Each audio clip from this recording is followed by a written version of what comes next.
이번 시간에는 원천징수 파트 중 기타 소득 관리의 이자, 배당, 기타 소득에 대해 알아보도록 하겠습니다. 전반적으로 이자, 배당, 기타 소득의 범위나 관련 내역들을 한번 보고 세무사랑 프로의 내용들을 설명드리도록 하겠습니다. 먼저 이자 소득의 범위입니다. 이자 소득은 뭐 여러 가지의 이자와 관련된 부분들이 있는데 우리는 제일 중점적으로 봐야 될 것들이 비영업 대금의 이익이겠죠. 원천징수 의무자가 이자 소득을 지급하고 원천징수를 하는 구조로 봤었을 때는 우리가 금융기관, 우리 회사, 거래처가 금융기관이 아닌 이상 대부분 이자 소득은 비영업 대금의 이익일 겁니다. 그래서 우리가 이자 소득은 비영업 대금 이익이 대부분이라고 생각이 드니까 이 부분을 한번 확인하시면 될 것 같고요. 배당 소득의 같은 경우 말 그대로 배당 부분, 의제 배당, 인정 배당도 포함되게 배당 소득은 배당 부분에 대해서 얘기하는 부분이다라고 보시면 될 것 같습니다. 이 중에서는 아마 기타 소득 부분을 한번 유심히 보셔야 되는 게 맞을 것 같은데요. 기본적으로 우리가 말하는 퇴직, 근로, 사업 그 외에 나머지 소득을 기타 소득이라고 하죠. 그래서 기타 소득은 이자, 배당, 사업, 근로, 연금, 퇴직, 양도소득 이외의 소득으로 이렇게 나열하는 것들이 기타 소득에 해당됩니다. 몇 가지를 보자면 우리가 원작자의 원고료, 사업성이 없어야 되겠죠. 기본적으로 사업성이 있다. 예를 들어서 글을 쓰는 분, 작가 같은 경우는 글을 쓰는 게 직업이잖아요. 그런 분한테 지급을 한다면은 사실상 사업 소득에 해당되겠죠. 같은 원고료라고 하더라도. 그래서 하여튼 원고료 등이나 저작자 유예자가 받은 저작권 사용료 이런 부분들이 기타 소득이고 또 근로소득으로 신고하지 않은 종고인 소득. 종고인 소득은 기타 소득으로 신고할 수도 있고 근로소득으로 신고를 선택적으로 할 수 있죠. 그래서 근로소득으로 신고하지 않는다는 선택을 했다면 종교인 소득도 기타 소득에 해당됩니다. 이런 기타 소득들이 있는데 기본적으로 기타 소득은 필요 경비 부분을 인정을 하는 게 있고 안 하는 부분이 있습니다. 그리고 필요 경비 부분을 실제 필요 경비만을 인정을 하는 게 있고 아니면은 일정 부분의 필요 경비를 인정해 주는 부분들이 있어서 그 부분을 간략하게 보도록 하겠습니다. 먼저 최소 수익 금액의 60%를 필요 경비로 추정하는 겁니다. 그 말은 뭐냐면은 실제 필요 경비가 60%를 넘는다면 실제 필요 경비를 반영할 수 있지만 그 이하에 해당되거나 필요 경비를 측정할 수 없다면은 최소한 60%는 필요 경비로 인정을 해준다는 소득들을 얘기합니다.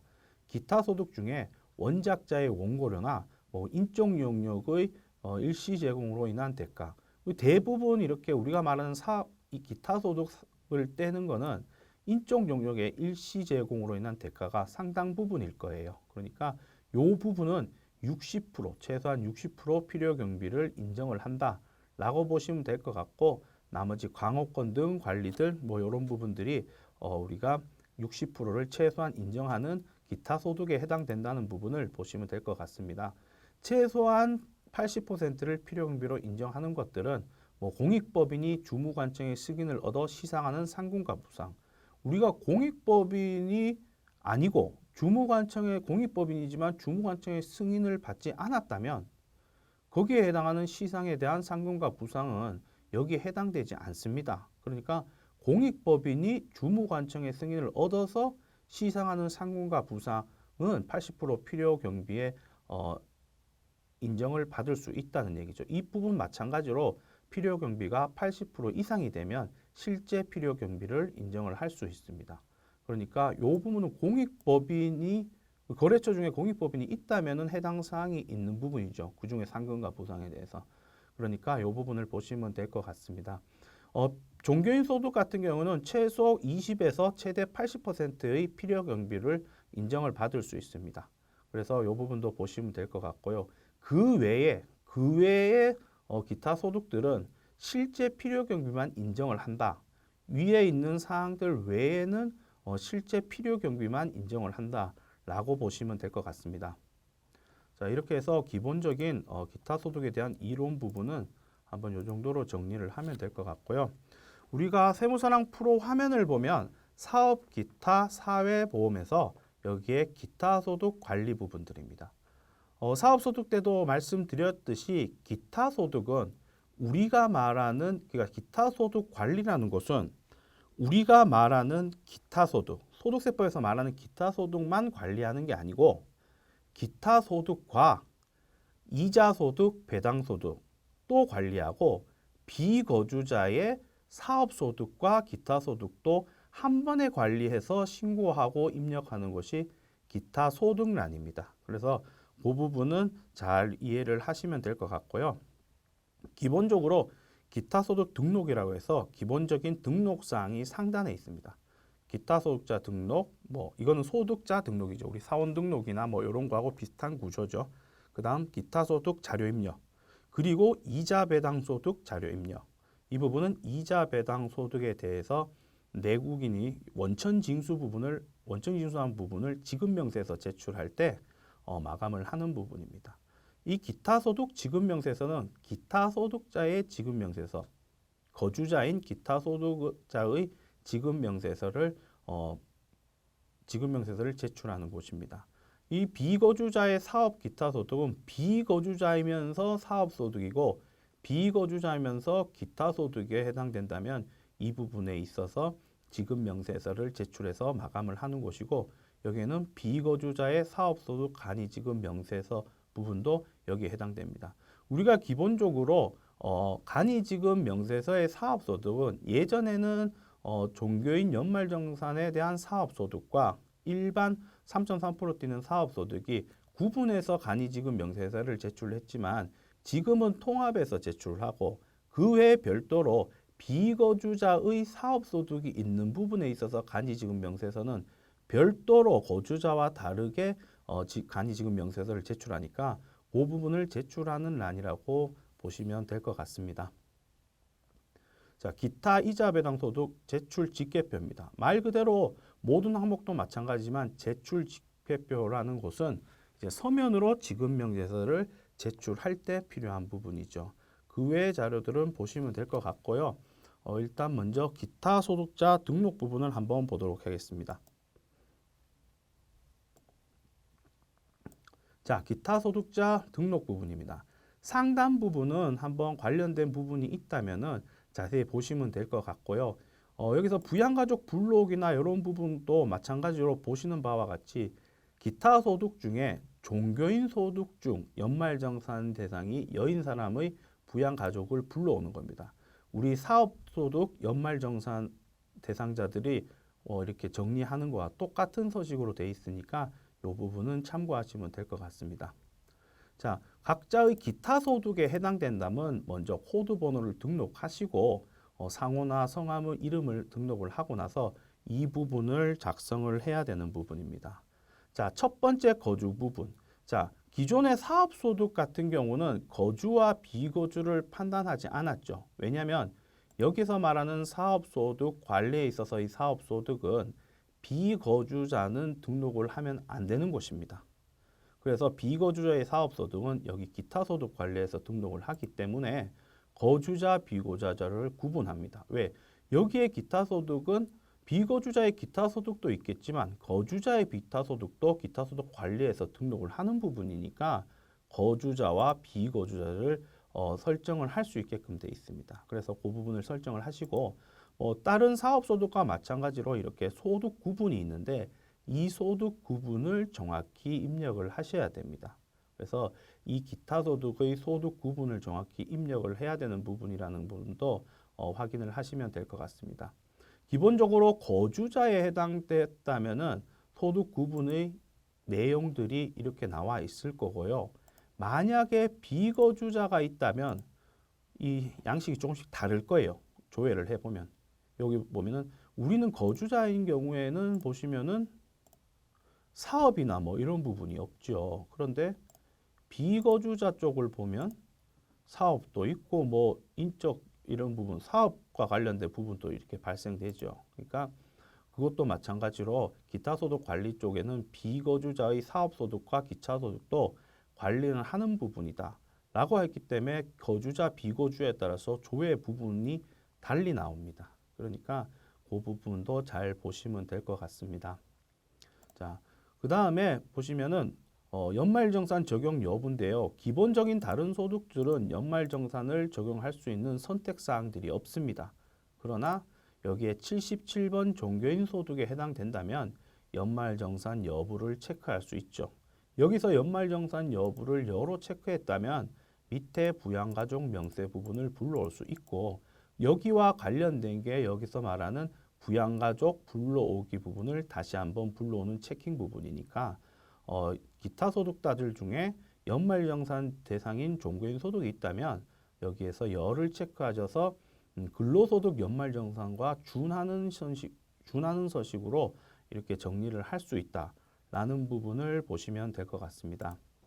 그래서 전반적으로 기타 소득자 등록 부분에 있어서는 이제 거주 구분이나 소득 구분, 연말정산 이런 부분들이 이제 주가 되고 필요한 부분이고요. 나머지 인적사항 관련된 내용이나 이런 부분들은 잘 보셔갖고 해당 사항에 맞게끔 정리를 하셔야 됩니다. 다른 소득들도 마찬가지지만 기타 소득자 등록도 정확하게 비거주자인지 거주자인지 소득이 어떻게 되는지를 정확히 입력을 하셔야지 이게 기본이 돼서 나머지 것들이 기타 소득을 입력을 할 때 그 부분이 정확히 체크되는 부분이니까 이 부분은 실수 없도록 하셔야 될 것 같습니다. 자, 기타 소득 자료 입력 부분입니다. 여기에서 말하는 기타 소득 자료 입력은 우리가 말하는 이자 배당을 제외한 기타 소득에 대한 자료를 입력하는 곳입니다. 이곳에서는 이자 배당을 제외한 기타 소득, 비거주자의 사업 소득이나 비거주자의 기타 소득 뿐만 아니라 당연히 거주자의 기타 소득에 대해서 입력을 할 수 있는 곳입니다. 이 부분을 한번 보도록 하겠습니다. 자, 지급 여를 기준으로 이렇게 입력을 하죠. 자, 모든 연도의 기준이 어쨌든 우리가 지급 명세서든 원천 징수든 지급 기준이기 때문에 이렇게 지급 명세서, 지급 월일이라고 고정되어서 나오고 있습니다. 자, 여기에서 보시면 1번 김기타에 김기타라는 분의 이제 기타 소득을 입력을 하려고 하는데요. 이분은 보니까 사원 등록에 보니까 거주자로 돼 있고 소득 구분이 돼 있고 기본적인 사항들이 이렇게 나오게 돼 있습니다. 강용료나 이렇게 강용료들은 아까 전에 우리 이론 부분에서 보셨듯이 기본적으로 필요 경비가 60% 인정이 됩니다. 그래서 관련된 귀속 연월일을 입력하고 왜냐하면 여기에 지급 연월일은 벌써 입력이 돼 있을 거니까 아니면은 날짜가 입력이 안 돼 있으면 별도로 날짜를 입력하시고 이렇게 한 다음에 귀속 연월일을 지칭을 하시고 금액을 입력을 하시면 얘네들 이쪽 소득 구분에 있어서의 정확히만 하셨다면 나머지 필요 경비는 저절로 산정이 되는 부분입니다. 그 말은 반대로 얘기하자면 뭐냐면은 이 부분의 소득 구분을 잘못 선택을 했다면은 이 부분도 잘못된다는 부분입니다. 그렇게 잘못되게 된다면은 실질적으로 정상적인 원천 징수를 한 게 아니겠죠. 그래서 제일 먼저 사실상 소득 구분을 잘 선택을 하셔야 필요 경비 부분이 정상적으로 체킹이 되는 부분이 있으니까 어쨌든 기타 소득의 등록 부분이 상당히 중요하다고 생각하시면 될 것 같습니다. 여기에서 이미 금액을 치시면 바로 필요 경비 300만 원이 빠져서 여기서 말하는 200만 원의 소득 금액이 산출이 될 거고 저절로 20% 우리는 원천 징수가 20%잖아요. 소득 금액 기준으로 기타 소득자들 20%가 정리가 돼서 바로 기타 소득자에 대한 세금 부분이나 이런 부분이 정리가 됩니다. 이 기타 소득은 7월 지급분이니까 8월 10일까지 원천징수 이행상황신고서를 신고하시면 되는 부분입니다. 자, 종교인 소득도 보도록 하겠습니다. 종교인 소득, 종교 단체에서 목사님이나 아니면 스님이나 어쨌든 종교인 소득에 해당되신다면 근로소득자로 신고하지 않는 경우에 기타 소득으로 선택적으로 신고를 할 수 있는 부분인데요. 이 부분에 대해서 한번 보도록 하겠습니다. 자, 기본적인 세팅은 정상적으로 했다면 문제없이 정리가 됐었을 거고요. 날짜나 이런 부분은 위에 설명한 거와 마찬가지입니다. 지급 총액입니다. 만약에 지급 총액을 일정 부분을 금액을 입력을 하면 별도의 필요 경비가 나오지 않고 소득 금액이 3천 기준으로 해서 율도 나와 있지 않습니다. 기타 소득자들은 기본적으로 소득 금액의 20%를 필요 경비로 20%를 원천 징수를 해야 되는데 여기에는 별도로 종교인 소득은 나와 있지 않죠. 왜냐하면 종교인 소득 같은 경우는 밑에 보시면 아시겠죠. 종교인 소득의 경우는 종교인 간이세액표에 의해 원천 징수하므로 초과된 필요 경비만 입력한다. 그래서 필요 경비가 초과된 부분이 있으면 입력을 하시지만 일반적으로는 대개들 3천만 원이라는 금액을 입력을 하면 알아서 필요 경비 부분을 제하고 간이세액표 따라 원천 징수 금액이 나옵니다. 우리 근로소득 간이세액표의 내용과 흡사한 식으로 흐른다는 부분이죠. 그래서 이 금액이 어떻게 나오는지의 부분은 사실상은 별도의 기타 소득의 종교인 소득의 간이세액표를 확인을 하셔야 되는 부분이죠. 기본적으로 간이세액표라고 하는 것은 부양가족이나 이런 상황에 따라서 간이세액표 부양가족이나 소득의 구간에 따라서 간이세액표가 달리 결정되니까 실질적으로 기타 소득이면서 종합소득세 연말정산 하시는 분이 있다면은 부양가족 등록을 우선적으로 잘 해놔야지 정상적인 간이세액표대로 부과가 된다라는 부분을 보시면 될 것 같습니다. 사실상 이 부분이 입력이 안 돼 있다고 하면 지금 원천세보다 더 원천세를 많이 띄겠죠. 사실 보수적인 입장에서 문제가 생길 게 없을 수는 있겠지만 어쨌든 정확하게 입력을 하시되 입력하기 전에 이 부양가족 부분을 먼저 등록을 하시고 입력을 하셔야지 정상적으로 간이세액표에 맞게끔 구분이 된다는 거, 이 부분 유의를 하시면 될 것 같습니다. 자, 일단 기타 소득 부분에 있어서는 이렇게 보고요. 다음은 이자 배당 소득에 대해서 자료 입력 부분입니다. 자, 마찬가지로 지글보를 7월로 일단 해보도록 하겠습니다. 자, 상단에 있는 부분들에 있어서는 뭐 마감 여부나 나머지 부분들은 뭐 특별한 부분이 없는데 아마 이자 배당 소득에 있어서는 기본적으로 계정 코드 부분을 한번 잘 참고하셔 갖고 입력을 하셔야 될 겁니다. 계정 코드가 잘못 입력되면 정상적이지 않게 신고가 되는 부분이 있으니까 이 부분은 밑에 설명하면서 설명을 드리도록 하겠습니다. 자, 일단 이 부분은 박이자 F2를 누르면 각각의 소득, 이자 소득 대상자들을 불러올 수 있는 부분이 있는데요. 이 부분을 불러온다면 박이자 씨는 기본적으로 이자 소득에 대해서 소득 구분이 되어 있는 분입니다. 그래서 박이자 씨를 불러오시면은 자, 각각의 지급 영수 일자, 왜냐하면 지급 일자는 위에 적혀 있는 부분대로 불러와지니까 일자, 귀속 연월일을 이렇게 수기로 입력하시면 될 것 같습니다. 그리고 관련된 자료를 입력하시면 될 건데요. 이자 같은 경우에는 이 부분, 과세 구분 부분을 중점적으로 잘 보셔야 됩니다. 배당도 마찬가지로 어떻게든 과세 부분 쪽을 중점적으로 잘 보셔서 신고를 하셔야 됩니다. 자, 여기서 보면은 비영업대금 이익으로 소득 구분이 체킹이 돼 있어서 우리는 비영업대금 이익은 25%니까 여기에 금액을 넣고 25%를 정리를 하시면 이렇게 원천징수세액 부분이 나올 거고요. 내국법인의 배당 같은 경우에도 관련된 금액과 율을 적으시면 각각의 원천징수세액 부분이 나오니까 별도로 입력하시는 데는 별도의 뭐 크게 어려움이나 이런 부분은 없습니다. 뭐 이자 배당 같은 경우에 별도로 필요 경비가 인정되는 것도 아니고 필요 경비를 입력할 수 있는 란도 없겠죠. 그래서 이자 배당 같은 경우에도 첫 번째 소득 구분을 정확히 입력을 해라. 두 번째 이자 배당의 같은 경우에는 여기에 최소한 과세 부분도 정확히 입력을 해야 된다. 자, 그 부분을 왜 그런지를 한번 보는데 그 부분을 보려면은 위에 있는 계정 코드를 참고하는 것을 한번 참고해서 보셔야 될 겁니다. 자, 계정 코드 부분입니다.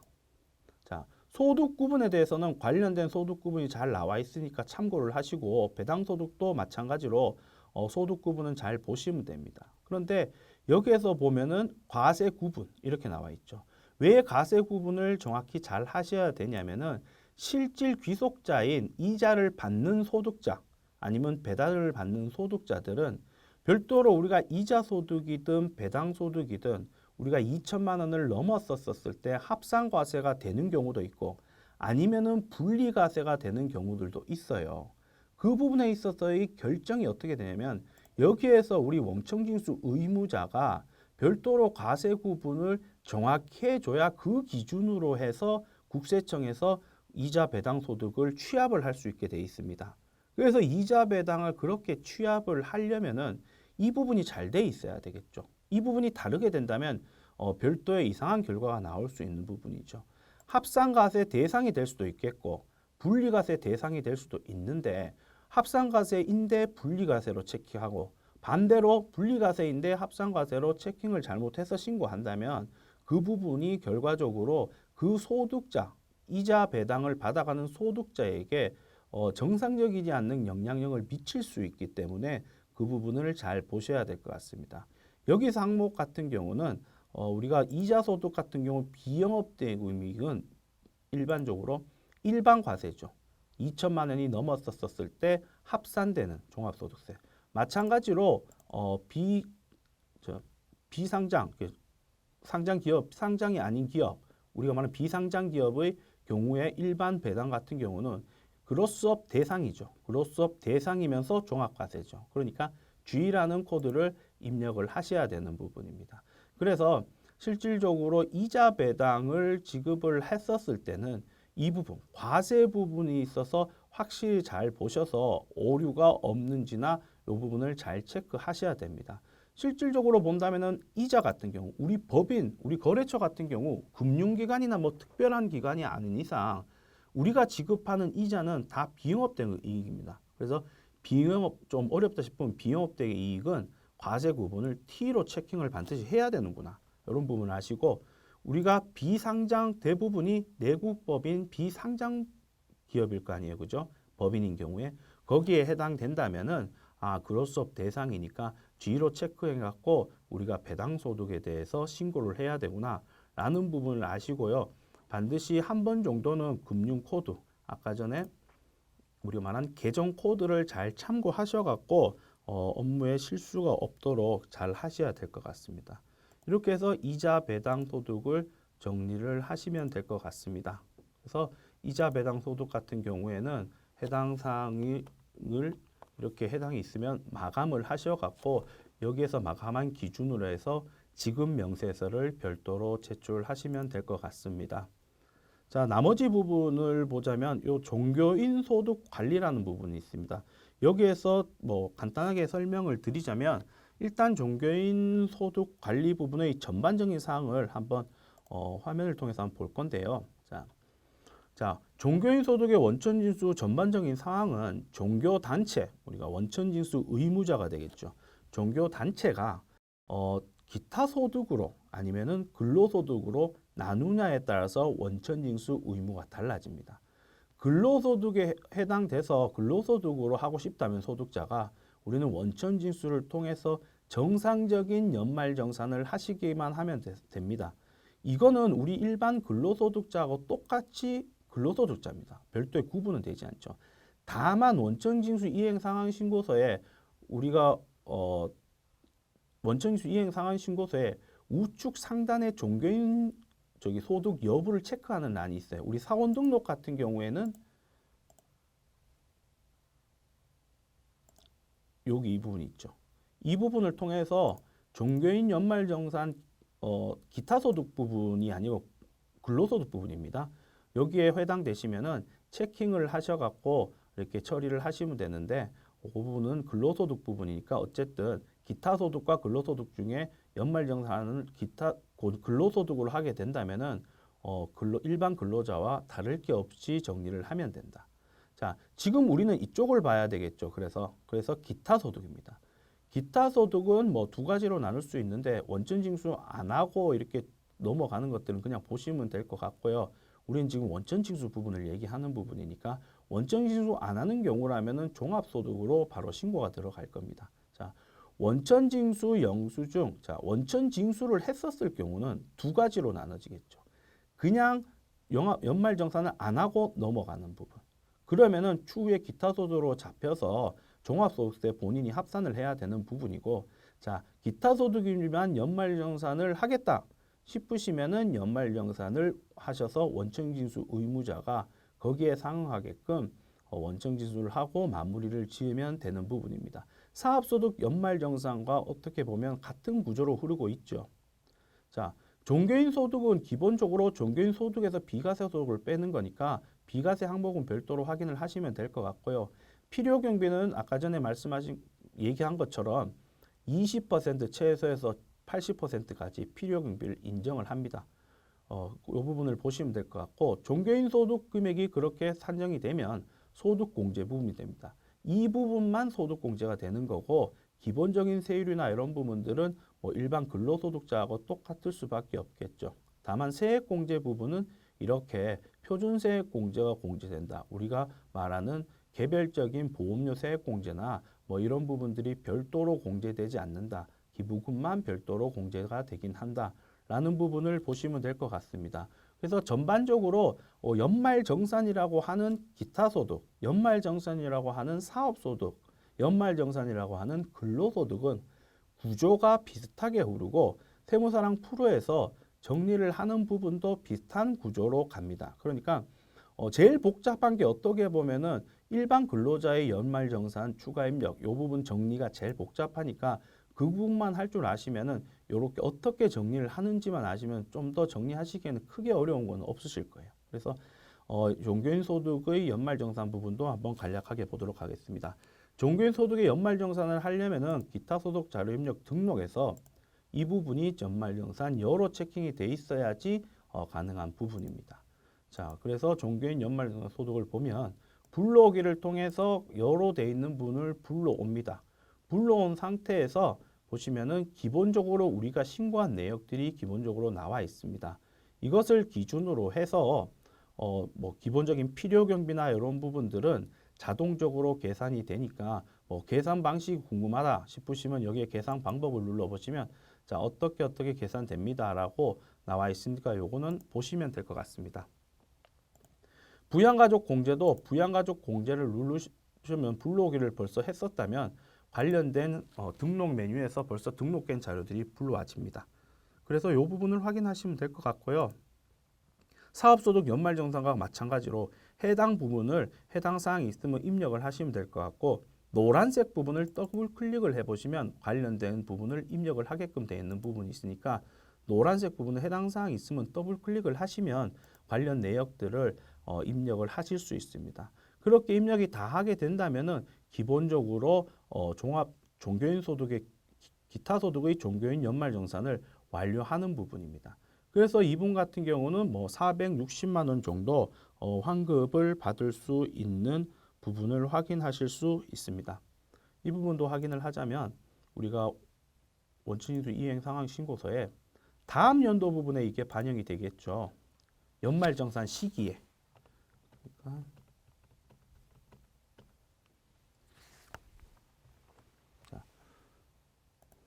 이 경우에 기타 소득 종교인의 연말정산 44번 코드로 해서 이렇게 460만 원만큼 환급이 되는 구조로 연말정산에 대한 원천징수 이해상환 신고서를 할 때 정리가 된다는 부분을 보시면 될 것 같습니다. 이상으로 기타 소득 관리, 이자 배당, 기타 소득에 대해서 알아보았습니다.